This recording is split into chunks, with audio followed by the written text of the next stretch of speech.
দেখেন জামাত এবং বিতর্ক দুটো সমান্তরালে চলে। ওনারা আগে অন্য দেশ রিপ্রেজেন্ট করতেন, তারপর বাংলাদেশটাকে সামনে বসিয়ে বাংলাদেশকে এখন রিপ্রেজেন্ট করতে চান। এই বাংলাদেশ ওনারা চান নাই। হিস্ট্রিক্যালি জামাতে ইসলামী কিন্তু বাংলাদেশের আসলে বাংলাদেশপন্থী দল না। খেলাফত মজলিসের আমির মাওলানা মামুনুল হক এবং জামায়াতের সেক্রেটারি জেনারেল মিয়া গরম পারোয়ার সরাসরি অভিযোগ করেছেন যে ইলেকশন ইঞ্জিনিয়ারিং হয়েছে। এটা আগেও তারা বলেছেন, মাঝখানে আমরা অনেকদিন শুনে নেই, কিন্তু আবার নতুন করে শুনলাম আজকে, গতকালকের বক্তব্য ছিল এরকম। তো সেখানে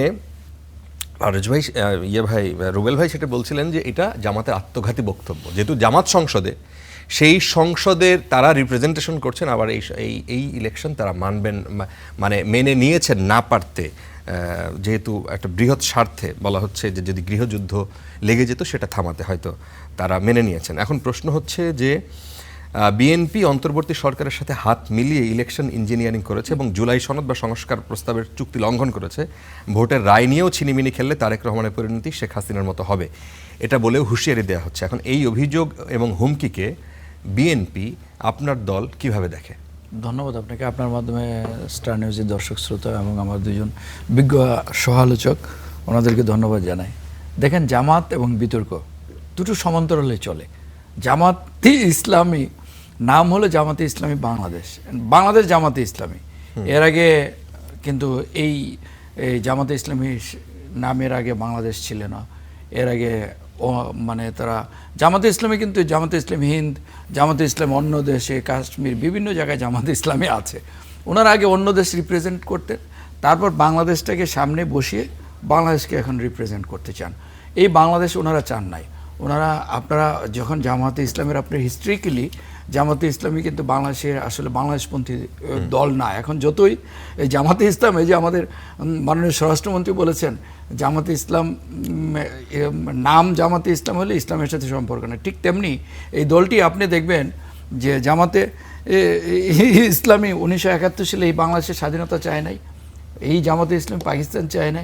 এই জামাতে ইসলাম বাংলাদেশের অস্তিত্বের কে স্বীকার করে না, বাংলাদেশের স্বাধীনতাকে স্বীকার করে না, মহান মুক্তিযুদ্ধে তাদের কি ভূমিকা এটা স্বীকার করে না। সেই দলকে সাথে নিয়ে আন্দোলন সংগ্রাম করেছেন এবং এখন সরকারও চালাচ্ছেন না, এবং সরকার বিরোধী দল একসাথে সংসদ চালাচ্ছেন। আমি আসছি, এই দলটি, আপনার যে দলটি বাংলাদেশের অস্তিত্বকে স্বীকার করে না বা অস্তিত্ব চায় নাই, এদেশের জন্মই চায় নাই, মানে দুর্ভাগ্যজনক হলেও সেই দলটি মানে বাংলাদেশের জন্মের সময় বিতর্কের সৃষ্টি করেছে এবং সবসময় জামাতে ইসলাম এবং বিতর্ক সমান্তরাল চলে। আপনি দেখবেন যে আশ্চর্যজনক ব্যাপার যে যখন তত্ত্বাবধায়ক ওনারা, এর পরবর্তীতে দেখবেন আপনার 86-এ জাতীয় বেঈমান সেজে এরশাদের সাথে নির্বাচনে গিয়েছে। এরপর আপনি দেখবেন যে এখন এই যে 18 মাসের যে সরকারটি ছিল, এখানে মানে অবাক বিষয় আমি লক্ষ্য করেছি, এই সরকারটি জামাতে ইসলামের সরকার বা এনসিপির সরকার বলে সবাই জানে।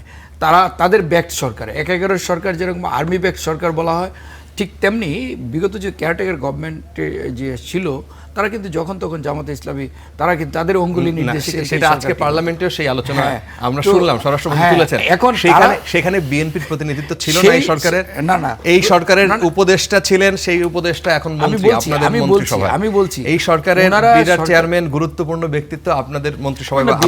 দেখেন, বিরাট চেয়ারম্যান তো কোনো রাজনৈতিক ব্যক্তিত্ব না, উনি একজন এক্সপার্ট, উনি এই সেক্টরে এক্সপার্ট। ইউনূস সরকার ওনাকে হায়ার করেছেন।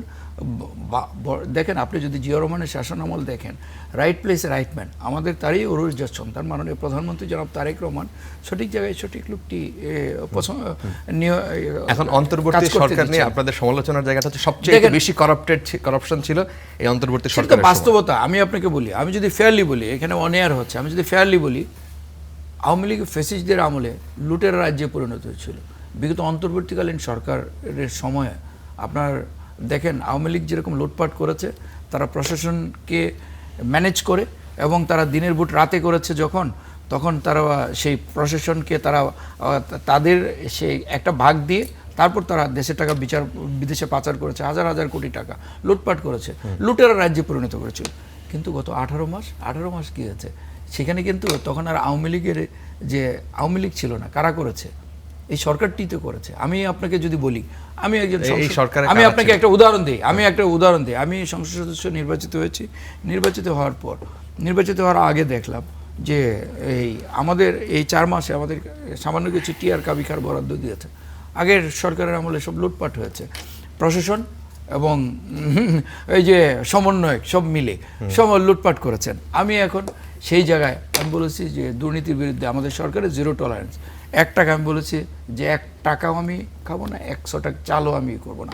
আমরা তো ভাগ করে একদম মাস্টার রুল করে একদম সামাজিক যোগাযোগ মাধ্যমে এবং সব কিছু দিকে আমি আপনাকে চ্যালেঞ্জ করে বলতে পারি 100 টাকা চাল বা 1 টাকা খাওয়ার অভিযোগ আমার বিরুদ্ধে কেউ উত্থাপন করতে পারবেন না। কিন্তু বিগত সরকারের আমলে কেউ কি বলতে পারবেন সেই টাকাগুলি স্বচ্ছভাবে বিতরণ হয়েছে? আওয়ামী লীগের আমলে হয় না, বিগত সরকারের আমলে হয় সেটা না। তো আর তারপর আরেকটা জিনিস আপনাকে বলি, আব্দুল্লাহ আপনাদের অপোজিশন যারা আছে, দেখেন তারাও কেউ কেউ এই কথা ঠিক এই সুরেই বলেছেন যে 1 টাকারও যদি দুর্নীতি দেখাতে পারেন তাহলে ইস্তফা দিবেন। দেখেন এখন আমি আপনাদের বক্তব্যটা কি? সেই অন্তর্বর্তী সরকার পুরোটাই জামাত চালিয়েছে এবং তারা সরকারের সময় করাপশনে যদি ছিল। ইঞ্জিনিয়ারিং হয়ে থাকে তাহলে নৈতিকভাবে যে এই দলটির যে কোনো বেজ নাই, কোনো বেজ লাইন নাই, এটা বোঝা গেল। কারণ হলো আপনি যদি মনে করেন যে ইলেকশন ইঞ্জিনিয়ারিং হয়েছে তাহলে আপনি তো শপথ নেবেন না। আপনি তো আপনি যদি তাহলে ইঞ্জিনিয়ারিংয়ের মাধ্যমে আপনিও নির্বাচিত হয়ে আসছেন বা এই নির্বাচন যদি না মানেন তাহলে আপনি বেতন নিচ্ছেন, ভাতা নিচ্ছেন, সংসদে সুন্দর সুন্দর বয়ান দিচ্ছেন, সংসদে এসে বলছেন আসুন আমরা একসাথে কাজ করি, আবার সংসদের বাইরে গিয়ে বলছেন এই 2 মাসও সময় দেওয়া হবে না, 2 মাস এই সরকার ফেলে দিবে। একটি গণতান্ত্রিক বাংলাদেশের ইতিহাসে আমি আপনাকে বলি, এটা তো সর্বজন স্বীকৃত, বাংলাদেশের ইতিহাসে সবচেয়ে অবাধ, সুষ্ঠু, নিরপেক্ষ নির্বাচনের মাধ্যমে এই সংসদে যারা এসছে তারা নির্বাচিত হয়ে এসছে। এখন তারা যদি এই জিনিসটা আসলে জামাতের দ্বিচারিতা আসলে বলার ভাষা নেই। দেখেন তারা তো তাহলে নৈতিকভাবে তারা যে বেতন ভাতা নিচ্ছে এটা তো মানে বৈধ না। এবং তারা যে কথা বলছেন, তারা এই সংসদে যে লম্বা বক্তব্য দিচ্ছেন, আপনারা দেখেন এই দ্বিচারিতার আরেকটা বলি, রাষ্ট্রপতির ভাষণ ওনারা বয়কট করেছেন, ওয়াকআউট করেছেন। তারপর বললেন 50 ঘন্টা রাষ্ট্রপতির ভাষণের উপর আলোচনা করার জন্য ওনারাই প্রস্তাব দিলেন।